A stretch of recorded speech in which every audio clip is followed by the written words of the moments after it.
वीर नायक विदर्भातील प्रत्येक बातम्या। भोई समाजाच्या आरक्षण व विविध मागण्यांसाठी चांदूर रेल्वे येथे उपविभागीय कार्यालयावर धडक मोर्चा नेण्यात आला।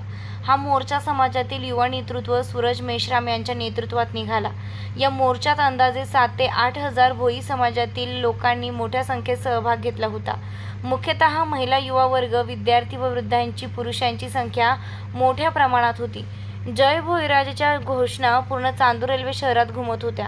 भोई समाजाला अनुसूचित जमाती प्रवर्गातून आरक्षण देण्यात यावं, कारण इतर राज्यात भोई समाजाला अनुसूचित जमातीचे आरक्षण असून भोई समाज हा भटकंती करून आदिवासींच्या तेच जगणारा आहे।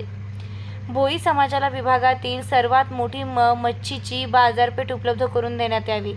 NDRF मध्ये भोई समाजातील लोकांना 70% नोकरीत आरक्षण देण्यात यावे। समाजाला वेगळ्या विशेष प्रवर्गातून घरकुल मंजूर करण्यात यावे। गावोगावी भोई समाज मंदिर बांधून देण्यात यावे। शिक्षणात समाजातील विद्यार्थ्यांना संपूर्ण फी माफी किंवा सवलत देण्यात यावी। धरणाचा, मासेमारीचा कंत्राट भोई समाजालाच मिळण्यात यावा, यासारख्या मागण्यांचं निवेदन उपविभागीय अधिकारी यांना देण्यात आलं। या मोर्चात हजारोंच्या संख्येत भोई समाजातील लोकांचा सहभाग असूनही अतिशय शिस्तबद्ध व शांततेत हा मोर्चा यशस्वी झाला।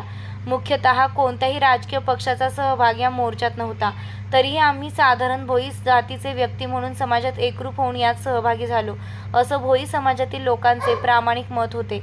आमचा भोई समाज हा अतिशय दयनीय परिस्थितीत असून समाज अधोगतीला चाललाय।